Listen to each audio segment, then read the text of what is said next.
Good day to you, my millions of adoring fans.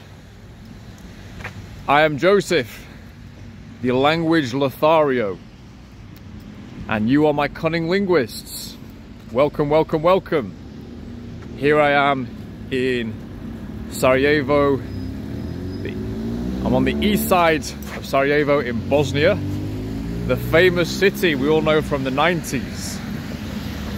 And I'm here doing a little bit of a cultural linguistic immersion, working on my Serbo-Croat a little bit.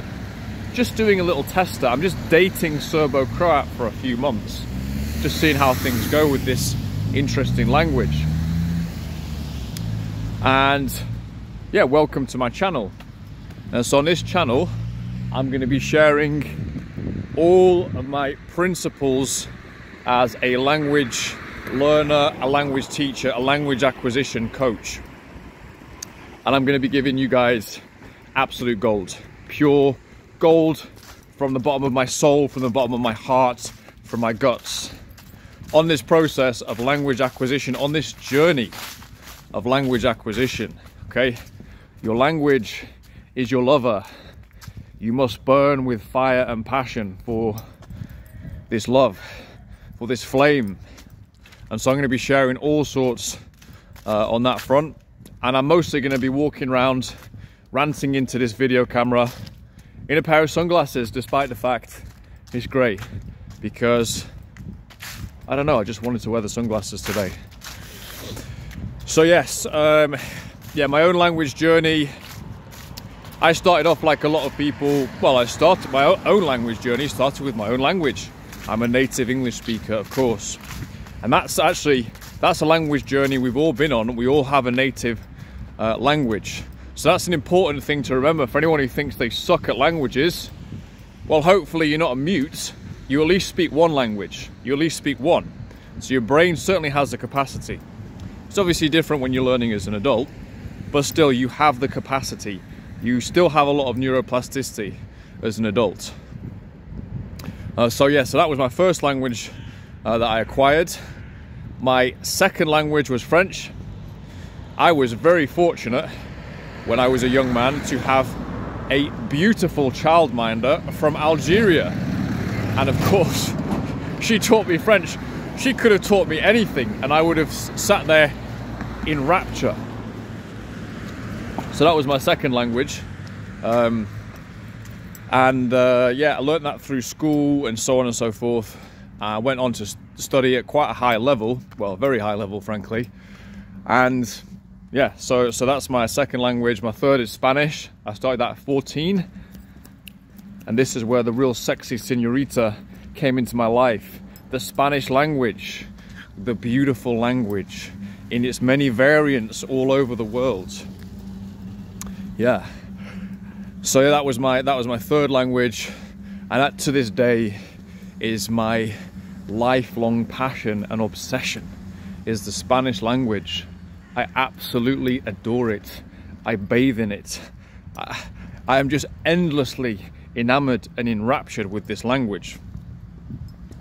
And my fourth language was Portuguese. Oh my goodness me, what a beauty, what a sultry, sexy, shiny, gorgeous, voluptuous language the Portuguese language is. That was number four. That was number four. And that took me a long time because by the time I got onto Portuguese, I was working. I just had a lot on my plate, but it was just a labor of love. It was a labor of love. And eventually last year, I did my kind of big boss immersion. I went out to Brazil for 3 months and to really nail down the Portuguese. And honestly, by a month in, I was speaking fluently, basically. I'm essentially fluent now. And I got to the end of that immersion and I was kind of like, well, that's number 4 done. I've ticked it off. I haven't sat an exam in it, but you know, if you can go out and speak Portuguese constantly to groups of Portuguese people, or Brazilian people, sorry, you know, every day with no problems at all.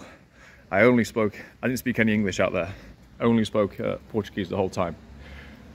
I'm fluent. So there you go. So those were my first 4 languages.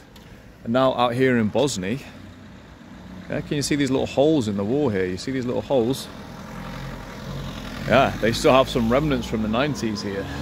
A lot of them. What a crazy place. But I've been out in the Balkans, in Serbia, and then also here in Bosnia, just essentially doing a cultural exploration and dating the language a little bit. It's a bit of a prickly one, to put it mildly. It's like it's Serbian, Serbo-Croat / Bosnian it's like a language that, you know, you put the effort in, you bring it flowers, you spend time with it, and it's like gives you a little bit of, you know, oh yeah, you actually managed to learn something. Oh, well done. And then it just turns around and it's just like,